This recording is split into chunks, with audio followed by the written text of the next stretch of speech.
welcome to Dialogue. Despite facing numerous challenges and uncertainties, China has reiterated its commitment to opening up, regardless of any changes that may occur in the external world. With the post-pandemic era upon us, how can the East and West collaborate more effectively after the Ukraine crisis? What other factors will shape the relationship between the EU and China? To find out more, I'm happy to talk with Danilo Türk, former president of Slovenia. That's our topic. I'm Xu Qinduo.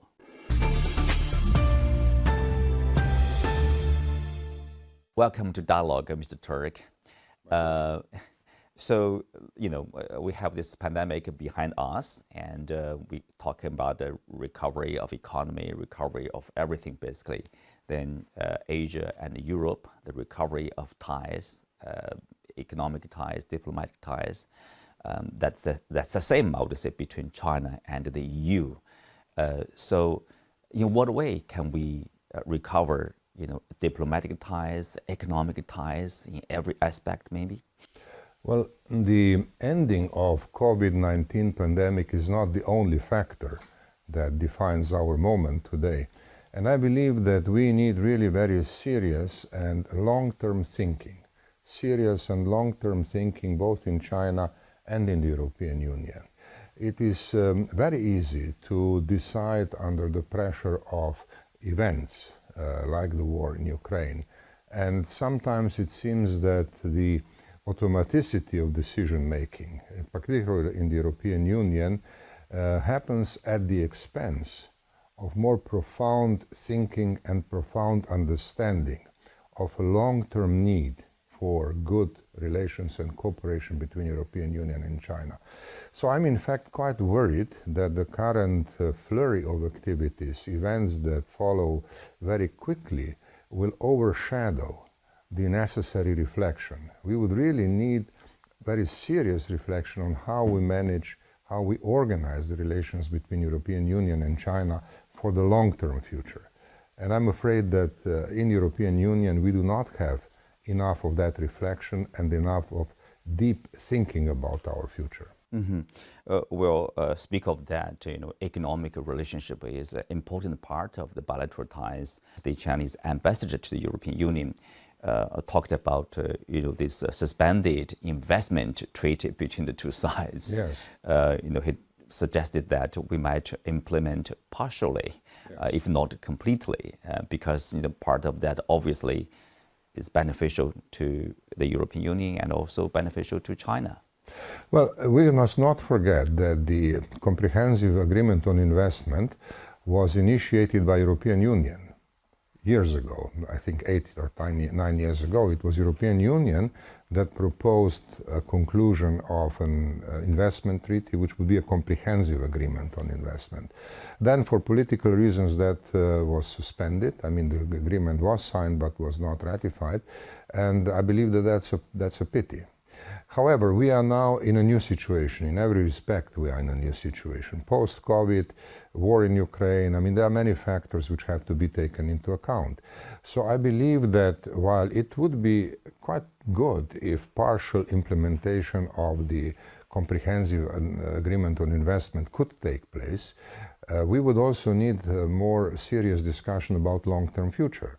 Maybe the Comprehensive Investment Agreement is not enough. Maybe we need a different model. But we have to think, really. I mean, I'm afraid of decision-making without thinking. And I think that right now we need a lot of thinking and decision-making that is really very well thought through. That's why revisiting of the Comprehensive Investment Agreement would require, serious work. You can't do it kind of automatically overnight. You can perhaps implement parts of it which are adequate for today's needs, but we also need to define our relations for the future in new ways, and that, of course, would require some time and some really serious work. Mm-hmm. Well, you are in China, you witnessed, or you sensed this enthusiasm from the Chinese government side, from the business community, as the reopening is going ahead. The enthusiasm to recover for the economy and to open the country and welcome investment from European Union, from other parts of the world. So like people would imagine or would assume that would deepening economic ties between the two sides or more investment mutually. But how likely is that? Well, look, I think that one important factor we have to keep in mind is the fact that right now around 70% of global growth happens in Asia. The largest part of that growth is dependent on China, on growth in China, which is promised to be fairly good this year, and in growth of China and partners in Asia, Chinese partners in Asia. So just imagine the European perspective of this. 75% of growth this year is actually dependent on Asia. So European Union should pay really great attention to what is happening in Asia and figure out how it wants to connect with Asia, because Asia will have a very important, perhaps decisive role in the evolution of global economy in the coming years. And it's important that European Union defines its relationship with Asia, and that means to a large extent China, in a way which would allow European Union to have the best possible position for the future. I believe that European Union could be, if I may put it slightly more metaphorically, a kind of a bridge between United States and Asia, United States and China. And that's something worth really serious thought. And I believe that we still have to do all the thinking that is necessary in that regard. Mm-hmm. Well, speaking of the economic ties between the two sides, before her visit to China, Ursula von der Leyen talked about European Union's China policy, at least from her perspective. She talked about, in a sense, restricting trade in the tech sector, in particular high-tech sector. She talked about basically reducing, using her words, probably reliance or import of raw material from China. She's concerned with so-called over-dependence. And things like this, she used a word like that's for the purpose of de-risking for the European Union, but others are suspecting that's more like decoupling from China, the kind of similar to to the U.S. trade policy toward China. What do you make of that? Yeah, well, I would caution against terminology which doesn't have really well thought through meaning. You see, to say de-risking, decoupling, these are terms, these are words which are not necessarily very well thought through. Coupling and decoupling is a process, and it has been happening for many years. I mean, there was certain areas in which coupling was taking place and decoupling also. So this is not entirely new. And of course, we have to define our future relationship for the mutual benefit, for the benefit of China, for the benefit of European Union. And we have to be worried about the use of terminology which actually stimulates a kind of an irrational fear, de-risking. Well, I'm not sure that China is presenting a big risk for European Union. I remember not a long time ago, the whole work and cooperation in the high-tech field was seen as mutually beneficial. Now, all of a sudden, people start talking about risks. What has happened? I believe that this is, to a large extent, an irrational use of terminology which may have harmful effects. So I would caution against the use of such words as de-risking and similar, because I do believe that we need really a very good definition of mutual interest. And again, I believe that European Union should look for a role which would be a role of its own, not somebody else's defined role for the European Union. And of course, the key guiding principles, in my opinion, should be mutual interest. There are interests on the side of China, on the side of European Union, which can be seen as mutual. We have to find them, we have to define them, and we have to work within them. I think the background for that sort of is like the U.S. is competing with China, using the words, their own words, like competition with China geopolitically, because people say they are two superpowers. The U.S. is worried about being replaced by China as the most prominent country in the world. But for China-European Union relationship, they are not competing geopolitically. They are mostly cooperating with each other in a mutually beneficial way. I hope so, and I hope that this will prevail. I mean, European Union shouldn't blindly follow whatever is daily politics in United States of America. European Union must have its own interests. Those interests may be in many respects similar to those of the United States, but they are not identical. They are European, and we have to be really very precise in our own definition of European interests in this context. But then when it comes to the larger picture, to the global picture of global relations between United States and China as the two most powerful players in the world today, we also need progress. I would call that progress that is needed in the US-China relations some kind of managed competition. You know, competition is natural. I mean, I am not against competition at all. Competition is natural, but it has to be managed. Even in economy, we have rules of competition. You know? We don't compete blindly or without limits. In economy, there are rules that guarantee fair competition. Now, we need, also in geopolitics, we need rules. Of course, they are not going to be the same rules as in the field of economic cooperation, but they will have to be rules. Now, how does one come to that?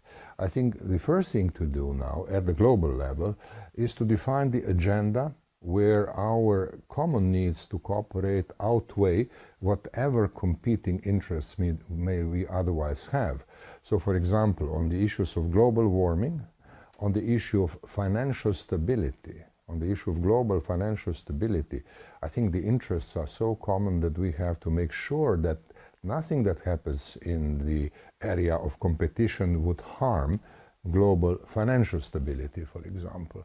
Then there is a need to figure out how to improve things in the more regional context, such as, for example, just one example, the Code of Conduct for South China Sea.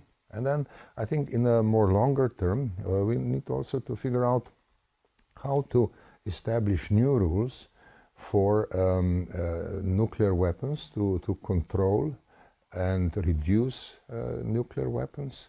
You know? We don't have that discussion right now. We don't see that discussion right now.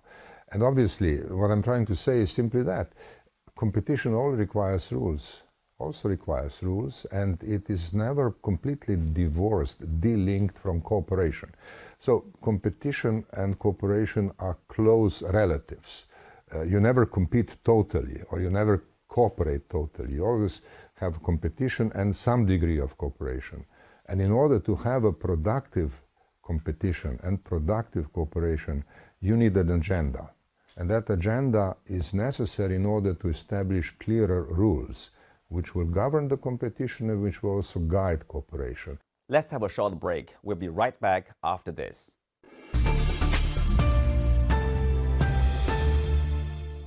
Well, China is, with the reopening, is poised to re-engage with the rest of the world. And then on the part of that could be the resumption or continuation of the Belt and Road Initiative. And recently, the Malaysian Prime Minister has called on China to regain momentum on BRI projects, saying that the development program best exemplifies solidarity and cooperation between countries in Asia. What do you make of his remarks? Yeah, I think that these are very interesting and wise remarks. I think that, you see, now at the time of the 10th anniversary of Belt and Road Initiative, it's necessary to think about a new level, new quality of Belt and Road Initiative, because it all started with investment in infrastructure. And that's fundamental. I think that also in the Chinese tradition there is a saying that if you want to build a house, you first have to build a road. So it's quite useful that the first emphasis was on infrastructure. But then, again, it would be very interesting to see what happens in the next 10 years. Of course, infrastructure projects will have to continue. There will be additional infrastructural projects, and all that is good. But you would need other aspects as well. And let me give you an example, which I believe will be important in the coming years, and that is industrial development in Africa. Now, Belt and Road Initiative has already produced effects. I mean, there are like 50 countries out of 54 African countries that have Belt and Road agreements with China. All right, there are several industrial zones established in Africa on that basis. The question is, what happens next? What happens in the next 10 years? Because Africa will need industrial phase in its future development. Now, that industrial phase would ideally be guided by the policy making of Africa itself, by the African Union, which is now establishing a common customs space in Africa. And that, of course, should help trade within Africa, but also would help to those investors who would invest in industrial and other facilities for the future of Africa. I would be very interested to see if Africa could invite, in the phase 2 of Belt and Road process, China and European Union to focus on certain chosen projects of Africa itself. You see, Belt and Road Initiative is not against anybody. Belt and Road Initiative is in favor of partners.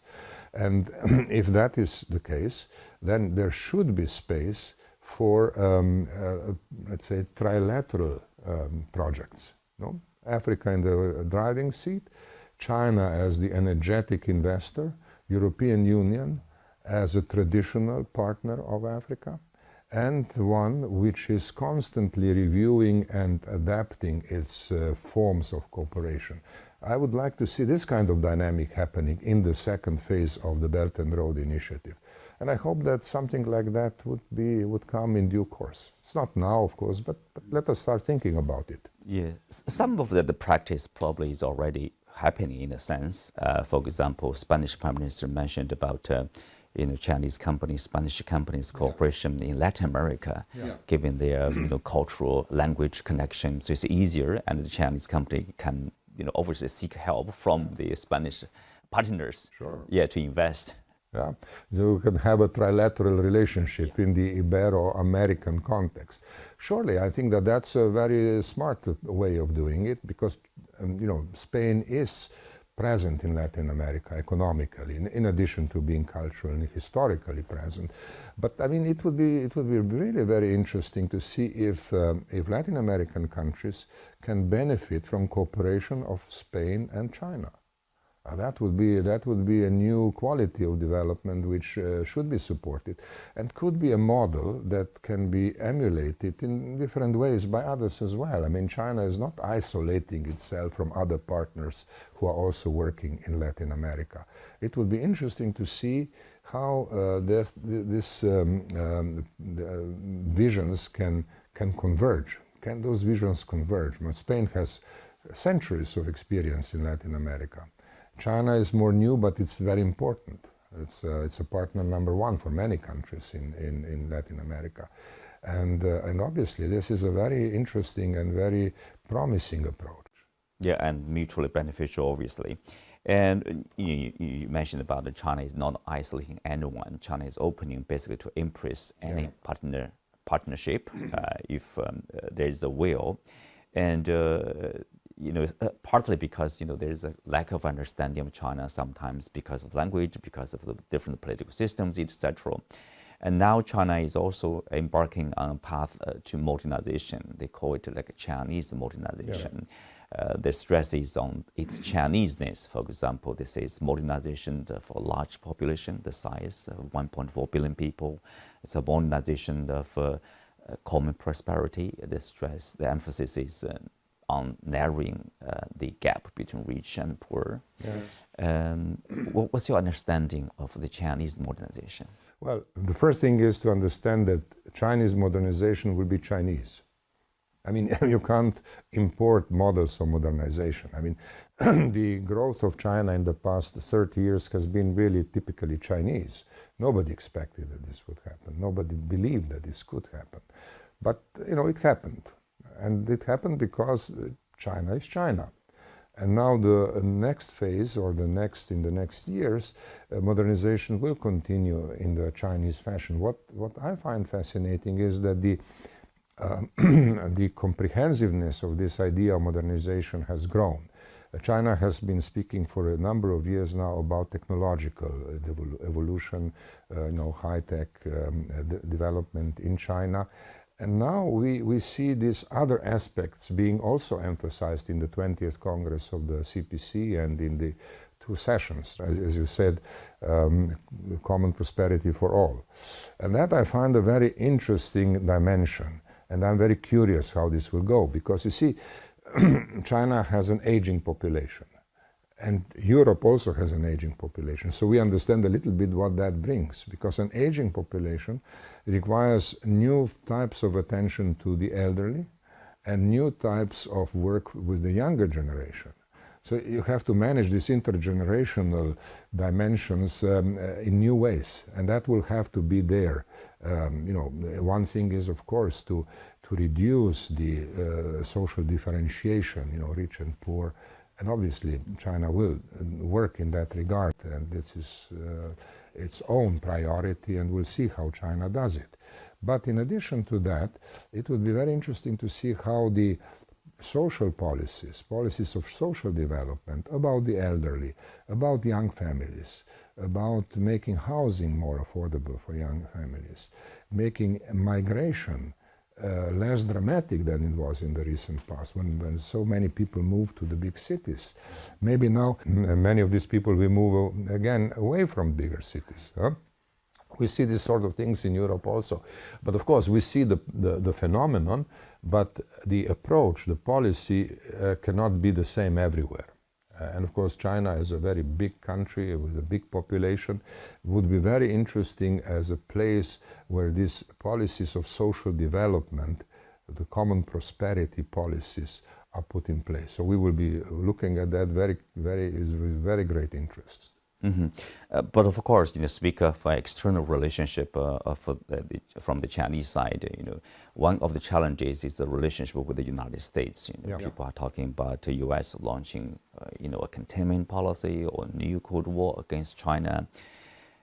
What's the prospect for next, next year or next 5 years? Yeah, this is difficult to say, because we see in the United States a kind of a piling up of terminology which is really quite harmful. It is a kind of a terminology of a quasi-Cold War, and that's not good. I mean, who needs enemies? I mean, there is no inevitability in, China and United States being enemies.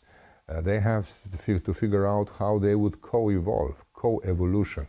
I remember a book by Henry Kissinger on China, which was published I believe 20 years ago or so.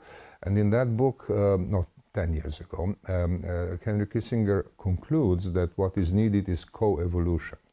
Now, that means that China will evolve in its own way, and the United States will evolve in its own way, but they will find also models that would allow them to evolve in a manner that doesn't produce conflicts.